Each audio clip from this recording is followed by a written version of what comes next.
الحمدللہ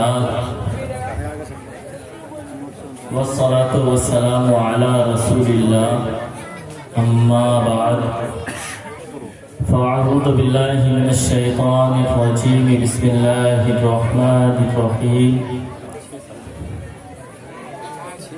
یا ایہا الذین آمنوا اتقوا اللہ وکونوا مع الصادقین آمنت باللہ صدق اللہ مولانا العظیم وبلغناہ رسولہ النبی الامین الکریم۔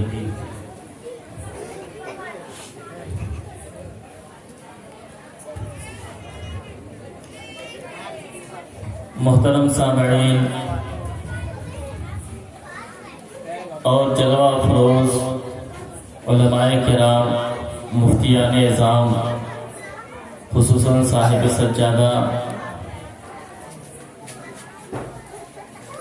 سر شام سے لے کر اب تک ہمارا سبوں نے الحمدللہ بڑی پیاری نعتیں اور نصیحت سے بھری ہوئی تقریر سماعت کی۔ اب اس محفل کی آخری کڑی کے طور پر میں آپ کے سامنے حاضر آیا۔ انشاءاللہ تھوڑی دیر نسبت اور بیعت و ارادت،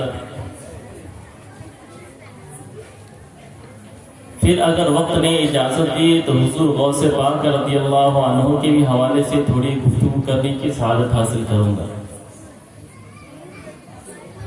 مگر اس سے قبل آئیے ہمارا آپ سبھی حضرات مل کر بے چین دلوں کے چین نبی کونین محبوب رب المشرقین والمغربین وسیلتنا الی اللہ تعالی فی الدارین جناب احمد مجتبی محمد مصطفیٰ صلی اللہ تعالی علیہ وسلم کی بارگاہ میں درود السلام کا ہدیہ پیش کر لیں۔ درود پاک پڑھ لیجیے، اللہم صلی علی سیدنا و مولانا محمد و بارک وسلم صلو علیہ الصلاۃ والسلام علیک یا رسول اللہ یا حبیب اللہ صلی اللہ تعالی علیہ وسلم۔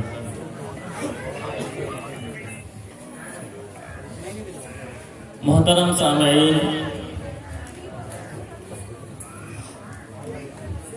آج جو یہ محفل سجائی گئی ہے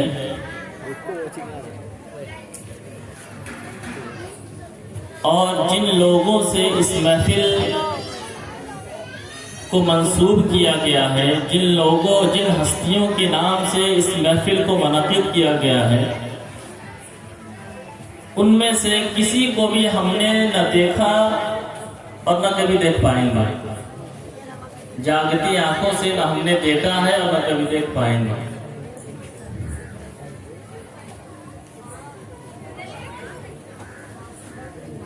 بالخصوص پنجتن پاک، اہل بیت اطہار، حضور غوث پاک اور پیران ستہ میں سے کچھ وہ ہیں کہ جنہیں ہم نے نہ دیکھا اور نہ دیکھ پانے کی کوئی امید نہیں۔ اس کے باوجود بھی ہم اور آپ سبھی لوگ ہر سال ان کے نام سے محفل منعقد کرتے ہیں۔ کیوں کرتے ہیں؟ اس لیے کہ ان سے ہمیں ایک نسبت حاصل ہے، اسی نسبت کا فیضان پانے کے لیے ہم لوگ ان کے نام کی محفل منعقد کرتے ہیں۔ اور اللہ تعالیٰ نے جتنی نعمتیں ہمیں عطا فرمائے ان میں سے نسبت کو بھی دیکھے تو یہ بہت بڑی نعمت ہے۔ بس سمجھنے کا پھیر ہے، سمجھ جائیے کہ یہ بہت بڑی نعمت ہے، اور نہیں سمجھیے تو جس طرح سے ہمارے پیچھے بھی بہت سارے لوگ ہوتے ہیں جو رات دن بہکانے کی کوشش کرتے ہیں، تو ان کے لیے نسبت کوئی چیز ہی نہیں۔ نسبت کتنی بڑی چیز ہے، آپ دیکھیں ہم اور آپ سبھی لوگ قمیص پہنتے، کپڑے پہنتے ہیں، اگر جسم سے اتارا ہوا کپڑا کسی کے منہ پر رکھ دے تو فوراً پھینک دے گا وہ.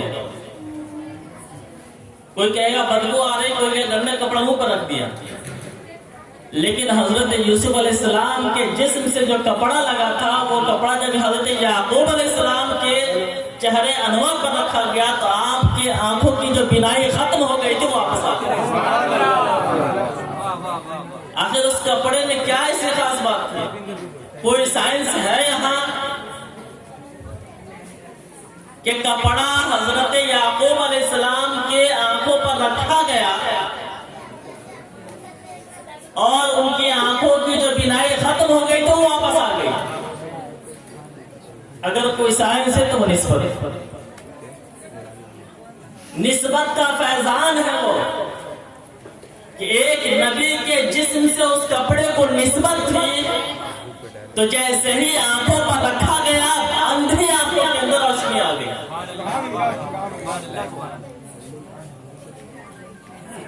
یہ نسبت کا فیضان. اور دیکھیں کہ پتھر پوری دنیا میں موجود ہیں, لیکن جس پتھر کو حضرت ابراہیم علیہ نبینا علیہ الصلوۃ والسلام کے قدم مبارک سے نسبت ہو گئی, آج مکہ میں اس پتھر کو مقام ابراہیم کے نام سے محفوظ کر دیا گیا. جو بھی حج یا عمرہ کرتا ہے طواف کے بعد اس مقام ابراہیم کے پاس اس پتھر کے سامنے 2 رکعت نماز پڑھتا. حکم ہوا کہ 2 رکعت نماز ادا کرو. بتائیے اس پتھر کی کیا حیثیت؟ بس حضرت ابراہیم علیہ السلام کے قدموں کی نسبت اس سے ملی تو یہ مرتبہ اسے مل گیا کہ حاجیوں کو حکم ہوا کہ طواف کے بعد اس مقام ابراہیم کے پاس آؤ اور 2 رکعت نماز ادا کرو. دنیا میں پانی بہت سارے ہیں, رات دن پیتے رہتے ہیں, رات دن استعمال کرتے ہیں, نہاتے ہیں, لیکن اس میں کوئی برکت نہیں ہے.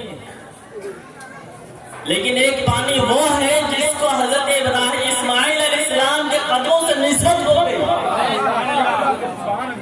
تو آج وہ پانی زمزم کے نام سے جانا جاتا ہے.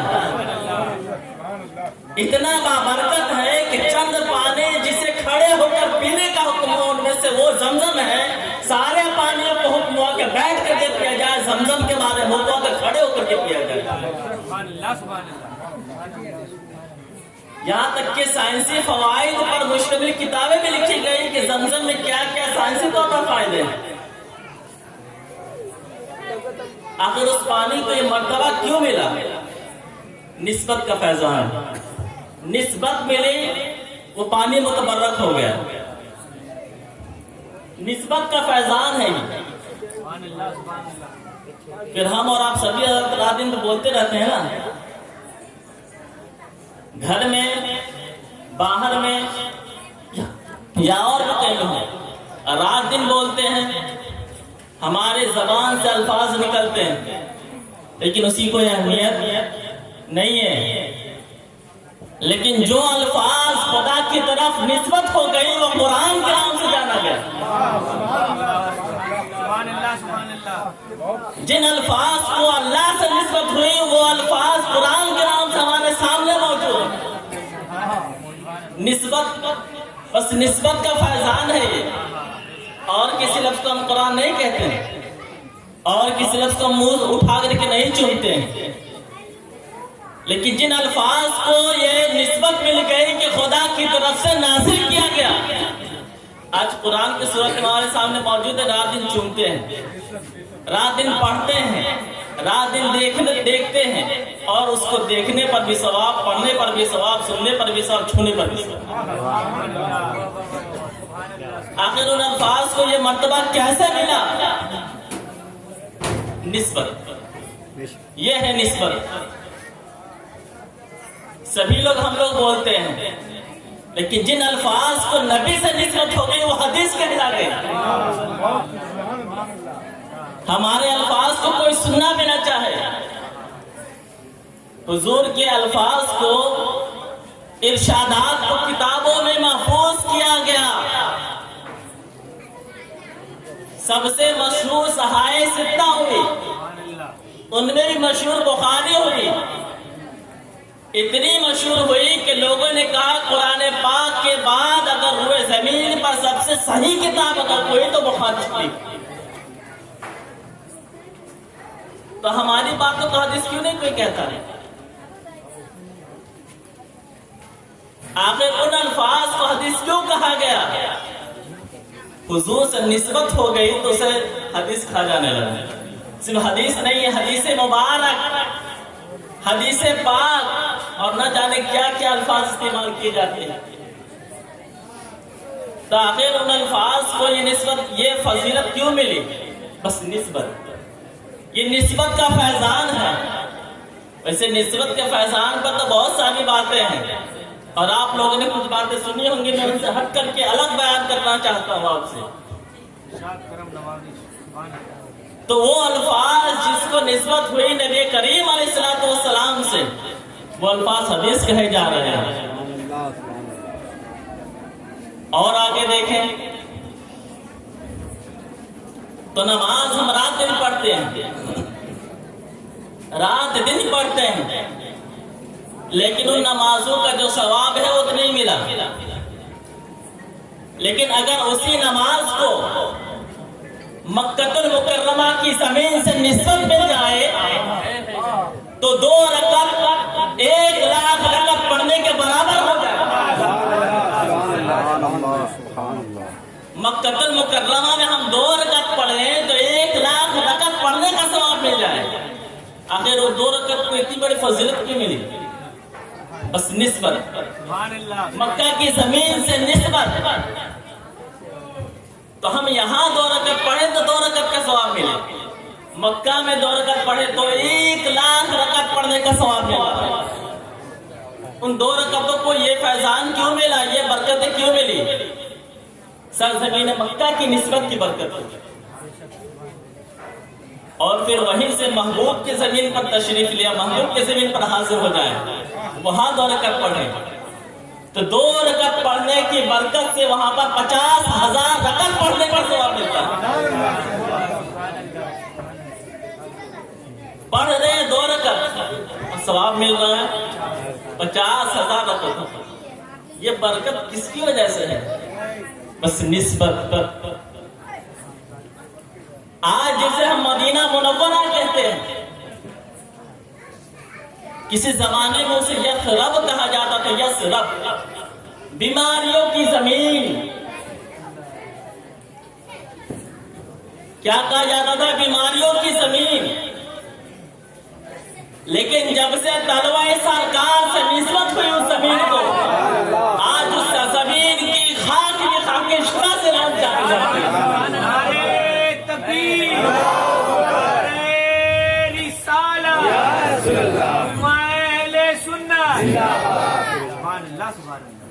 تو آپ غور کریں کہ جس زمین کی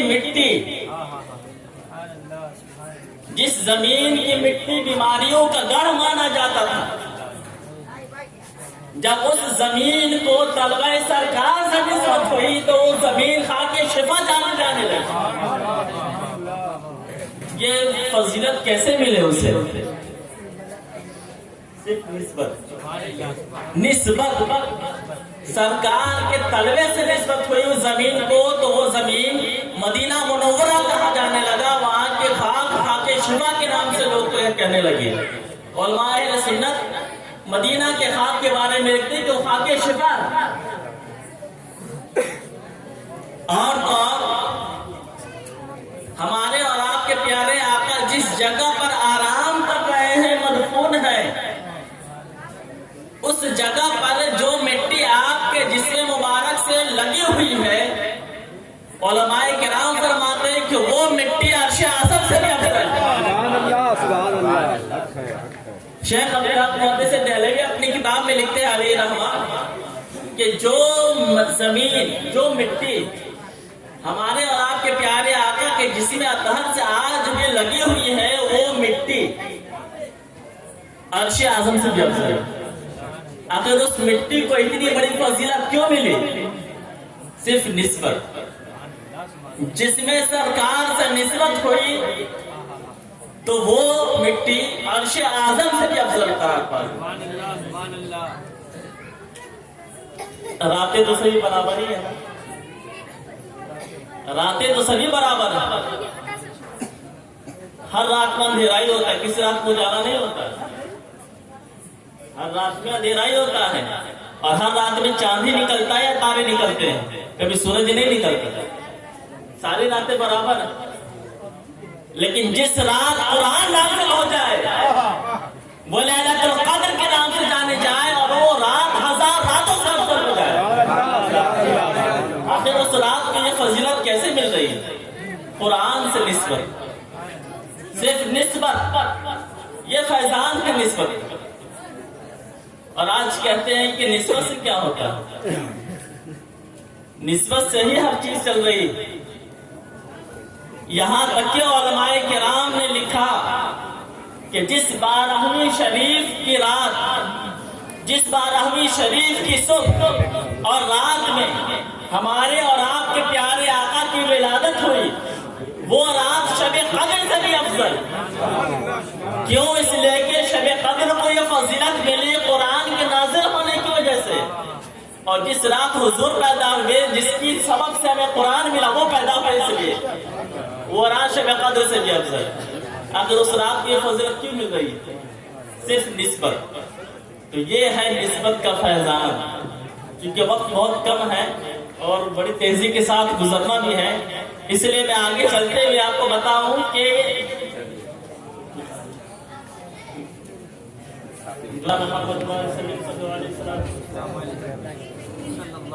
صلی اللہ تعالی علیہ وسلم۔ تو یہ نسبت کی برکتیں ہیں، نسبت کا فیضان ہے، اور آپ تلاش کریں گے بہت ملیں گے، قرآن میں آپ کو ملیں گے۔ ہمارے زمانے میں چوٹی ہے کہ نہیں ہے؟ ہم کیا کرتے ہیں؟ ماں ڈالتے ہیں۔ لیکن جس چوٹی کو حضرت سلیمان علیہ السلام سے نسبت ہو گئی، اس کا تذکرہ قرآن میں خدا نے کر دیا۔ چنانچہ چوٹیوں کے سردار نے جب دیکھا کہ حضرت سلیمان علیہ السلام کا لشکر آ رہا ہے تو اس نے کہا کہ اے چوٹیوں، راستے سے ہٹ جاؤ، کہیں بے توجہی میں حضرت سلیمان کے گھوڑے سے تم کچلے نہ جاؤ۔ اللہ تعالیٰ نے ساری باتوں کو قرآن میں نازل فرما دیا، اور حضرت سلیمان علیہ السلام کئی 100 کلومیٹر دور پر تھے، چوٹیوں کی یہ آواز کو سن لیا انہوں نے اور مسکرانے لگے۔ اسی طرح سے کتا ہمارے زمانے میں ہے، کوئی جو دیکھتا ہے اسے دھتکارتا بھگاتا ہے، لیکن اصحاب کہف کا کتا وہ مبارک کتا ہے کہ جس کا ذکر قرآن میں آیا ہے، اور وہ کسی نبی سے اس کا تعلق نہیں تھا۔ اصحاب کہف کا جو کتا تھا اس کو کسی نبی سے نہیں تھا تعلق۔ ہو سکتا ہے کہ آپ نے کہا کہ مولانا یہ سارے تو نبی تھے، ان سے تعلق تھا اس لیے ہو گیا، نبی کی برکتیں مل گئی، لیکن اصحاب کہف کا کتا، اس کا رشتہ، اس کی نسبت کسی نبی سے نہیں تھی، بس اللہ کے نیک بندوں سے تھی۔ تو اللہ کے نیک بندوں کی نسبت سے اس کتے کو وہ برکت ملی کہ قرآن میں اس کا تذکرہ ہوا گیا۔ اور اتنا ہی نہیں کہ پوری دنیا میں سے کوئی کتا اگر جنت میں جائے گا تو وہ اصحاب کہف کا کتا ہے۔ مفسرین کرام لکھتے ہیں کہ قیامت کے دن اس کو بلعام باعور کی صورت میں انسان کی صورت دی جائے گی اس کتے کو، اور اس کو جنت میں داخل کیا جائے گا۔ تو ولیوں کی نسبت، ولیوں کی صحبت کے برکت سے کتوں کو جنت مل رہی ہے، تو ہم لوگ تو ان کے چاہنے والے تو ہمیں کیوں نہ ملے گی؟ بس شرط یہ ہے کہ چاہنے کا جو طریقہ ہے اس طرح سے چاہے۔ یہ نسبتیں ملتی کیسے ہے؟ یہ نسبتیں ملتی کیسے ہے؟ بیعت، یہ نسبت ملتی ہے بیعت سے۔ چنانچہ بیعت کرنا یہ ہمارے اور آپ کے پیارے آقا نبی کریم علیہ السلام کا سنت ہے، اور بیعت ہونا یہ صحابہ کرام کی سنت ہے۔